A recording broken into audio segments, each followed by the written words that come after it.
it's Esther, and I'm back for another episode of Exploring Creativity. And Exploring Creativity is a time where we take about 5 or 10 minutes, often more, but today we'll keep it brief because it's the summertime. And we take about a little while, and I speak about a piece of art I've made, and we look at it closer so that we can have like a little bit of a just a time to think about other things and go into the realms of creativity and what is the motivator for creativity. Hey, Alice. So anyway, we're gonna look at a print today that is from not that long ago, around 2019, and I'm gonna give you a bit of insight, and you can take from it what you like. Oh, and also let me remind you, you can see all this work on my website. There's a YouTube channel, so you can look at more of these videos. What else do we have? We have all sorts of things. Instagram, all that kind of good stuff if you want to look at more of the art and what goes into the art. So I'm going to turn the camera around so that you can see the print better. And here goes the adventure, because that's what's fun. Boom. Okay, I hope you're still with me. And here we go. A little print. It's not that big. It's, you know, hand-sized. A hand-sized print. And that's not actually teeny tiny in the world of prints, but there we have it. You can take a moment to look at it for yourself. Before I give you a little bit of my own, not insights so much as comments about decision making. Well, yeah, insights, but I'm not going to spell it out for you because the print, the abstract work in front of you is truly up to your interpretation. It's abstract and therefore accessible to you, even if it's not recognizable as a tree or a dog. It is many things. Okay, so what I was looking for when I was doing this, actually, you know, I'm gonna, okay. I'm interested in, and if you've heard other of these exploring creativities, I go into similar realms of wanting to layer and surfaces and having a feeling of whatever that's called, where you go in and out, depth, perspective. So yes, you can feel beneath the surface there's more. I like it, you know, the subconscious, dreams, you know, we're floating just on top of, between life and death, between being born and dying. And in between that, there's stuff to do. And this is what we're doing. And I don't mean that like we're making art. I mean it more like it's a metaphor. Okay. But anyway, but this is a piece of art, so it's aesthetic. And I'm going to show you a little bit how I got there, because I have a couple prints that I worked on in connection to this before I got to this stage, which is the stage I was pleased with. So if we go back, here we have this. And actually, maybe we can look at them together, because you see this. This came from the dark blue, you can see clearly, came from a metal plaque. Okay? And there was a level of being pleased with this. I wanted, and the yellow, the golden element, is from a type of plastic you can use for printmaking, because I wanted my colors to be clear. And sometimes something like yellow becomes quite green when it's on a metal plaque, a zinc plaque, which the dark blue was printed off of metal.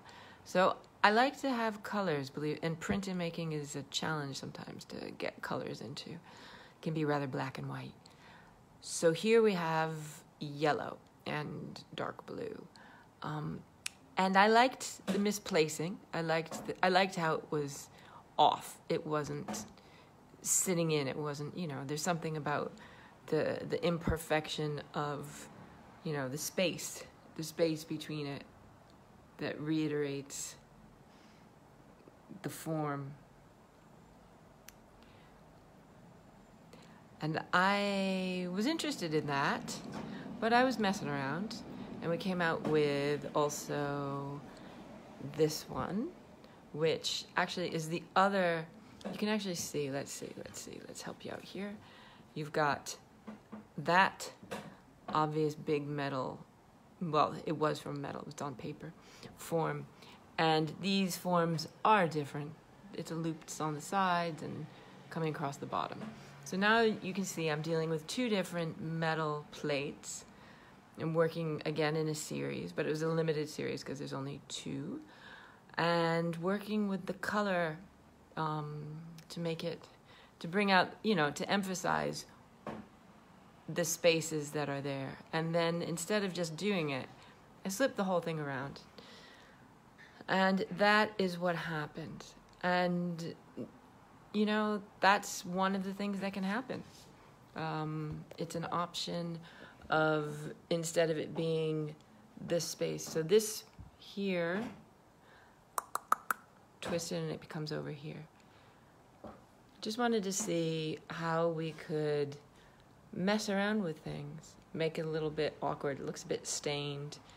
And again, your interpretation is definitely as good as mine. I'll let you have a little bit of a look. We've got the cross hatching, where it's like a city map roads, and the cell systems, and the DNA, and the intestines, all coming together in its various forms. So yes, this was an earlier print, and this was an earlier print, and here is a misprint, although you can see clearly where it should be. It's a misprint only because, for me, the color is definitely not bright enough. It's there, it's not bright enough. So, you know, I'm not satisfied with it, I gotta say, personally. So you take it to here, I take it to here, and we get it flipping around. So probably there's one where the color is darker and it's filled in. But then it's kind of like, yes, it's all filled in and you've got your spaces. And I think I wanted to mess around with that. I wanted to make it a bit, you know, mess it up a little bit. And I'm not sure it's the success I want it to be, but it's heading in the direction. And then we had its sister over here, again working with a filled-in space. These things are, I wouldn't say accidental, it's something I actually quite like, where you have that little, you know, space between two places. It's kind of like in meditation. In fact, this is a great example of what in theory you're supposed to do in meditation, because meditation is about giving yourself just a little bit of space. Like, instead of that action done by somebody being reacted to by you, they do it and you have a little bit of space to say, step back and not react the way you would by, you know, ripping their head off and throwing it in the river or something. Well, no, I'm exaggerating, but you know. So there you go. There's your space. Obviously, you can read into it as you want. I mean, it's kind of like a game. You figure it out as you go along. I've been figuring it out the whole time. But these prints, for me, are the ones, and you know, I didn't necessarily want to leave the colors behind and leave that behind, but I did. And then I made a bunch of these. So these are the prints that I came up with in the end. Dropping the plastic, taking the two metal bits, taking the two, you can see it. You can see the larger, I mean, it's very hard, but you can see the larger loopsties. And underneath are the largers. And in that way, you get, it's almost swamp-like or bubbles coming up. But that's also for you to interpret.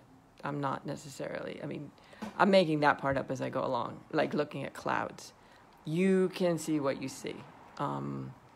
It's just what I can share with you is some of the decision making when these pieces are coming into fruition.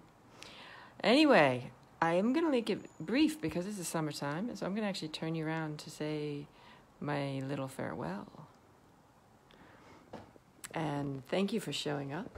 Thank you for joining me. A little art show, a little private art show,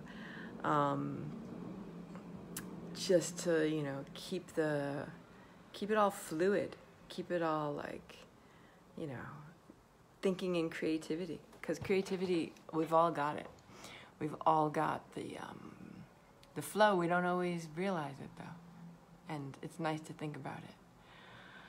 Take some time to explore the creativity, and go take some time to check out my website, and take it easy.